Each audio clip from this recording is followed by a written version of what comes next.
I guess it fits your definition.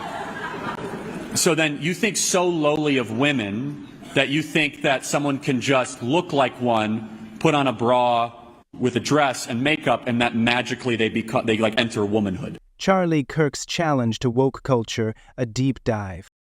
Charlie Kirk, a prominent voice in conservative circles, is known for his unapologetic approach to challenging mainstream narratives, particularly on college campuses. His discussions often ignite heated debates, touching on topics such as identity, education, and personal responsibility. He examines some of his boldest moments and the perspectives he offers on these pressing societal issues. Questioning gender identity. Kirk frequently engages in discussions surrounding gender identity, often challenging the fluid definitions that have emerged in contemporary discourse. He highlights a significant inconsistency within modern gender ideologies, arguing that the redefinition of terms like man and woman creates ambiguity and disconnects from objective reality. For Kirk, clear definitions are essential for social coherence and understanding. During one of his discussions, he poses a provocative question: "Do you think men can give birth?" His response emphasizes that individuals assigned male at birth should not be considered male if they identify otherwise. Kirk believes that this subjective approach to identity complicates conversations and undermines cultural norms. The flaws of higher education. Kirk is critical of the higher education system, viewing it as a breeding ground for ideologies that prioritize conformity over critical thinking. He argues that colleges often push agendas that leave students financially burdened and ideologically indoctrinated. He asserts that many students find themselves enrolled in classes that do not equip them with valuable skills for the workforce. At a speaking engagement, he poses a rhetorical question to the audience, asking how many have taken classes they believe were a waste of time.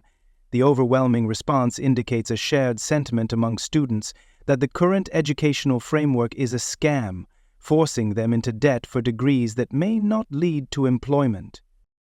Employers' perspectives on graduates. Kirk points to a growing trend among employers who are increasingly wary of hiring recent college graduates. He cites companies like Walmart and Coke Industries, which have expressed a preference for hiring individuals who have not gone through traditional college pathways. According to Kirk, this shift reflects a broader concern that graduates often arrive with a sense of entitlement and a focus on ideological issues rather than practical skills. This disconnect between academic training and real-world demands reinforces Kirk's belief that higher education is failing to prepare students for success. He argues that businesses are looking for individuals who possess practical skills and a readiness to contribute, rather than those steeped in ideological beliefs. The complexity of identity. Kirk's views on identity extend beyond gender to encompass broader discussions about self-identification. He challenges the notion that individuals can selectively choose their identities, questioning the implications of such flexibility. By asking, "Can you pick your adjectives?" he highlights the inconsistency in how society treats various aspects of identity. He argues that allowing people to self-identify in ways that conflict with traditional understandings creates a slippery slope, complicating legal standards and basic communication. For Kirk, this approach undermines the stability of societal norms and raises questions about the criteria guiding these choices. Womanhood and its significance. In a poignant critique, Kirk addresses the reduction of womanhood to mere appearance, arguing that this perspective trivializes the rich history and unique experiences that define being a woman.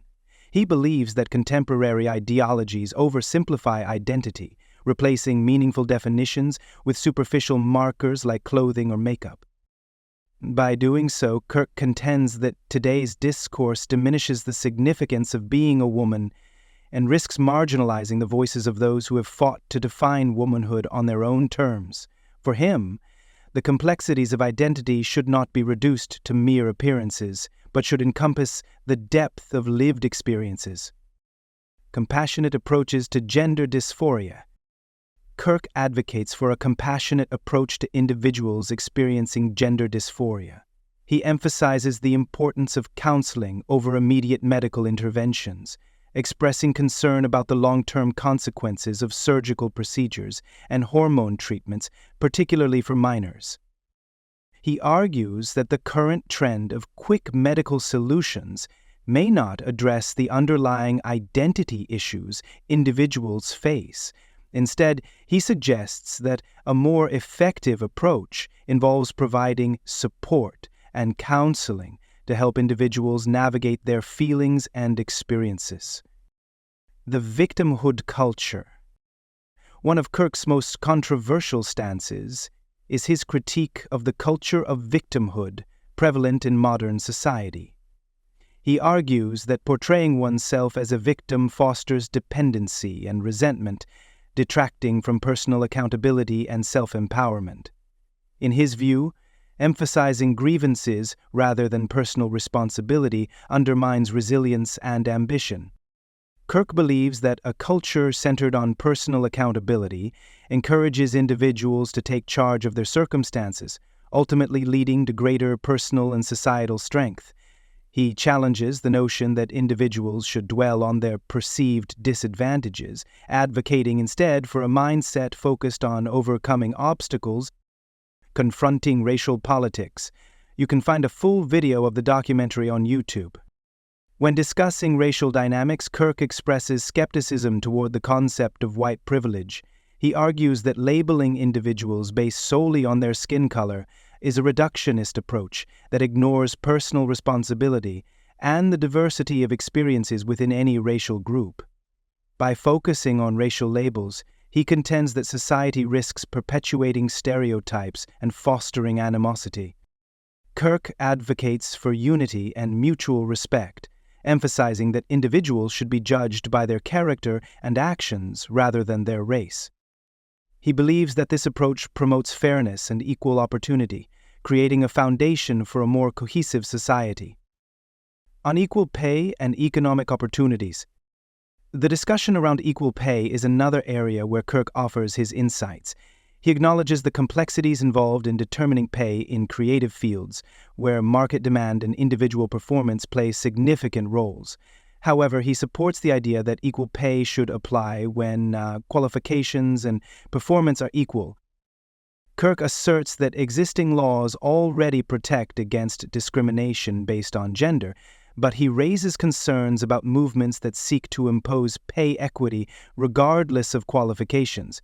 He believes that such initiatives may undermine meritocracy and lead to unintended consequences in the workplace. Social justice versus traditional justice. Kirk contrasts traditional justice with social justice, critiquing the latter for its focus on redistributing resources based on identity rather than individual merit. He argues that traditional justice rewards individuals based on their actions and contributions, while social justice promotes entitlement based on inherent characteristics like race or gender. This shift, according to Kirk, fosters division and resentment rather than promoting a culture where individuals are valued for their hard work and achievements. He advocates for a justice system that emphasizes personal responsibility and accountability over identity-based entitlements.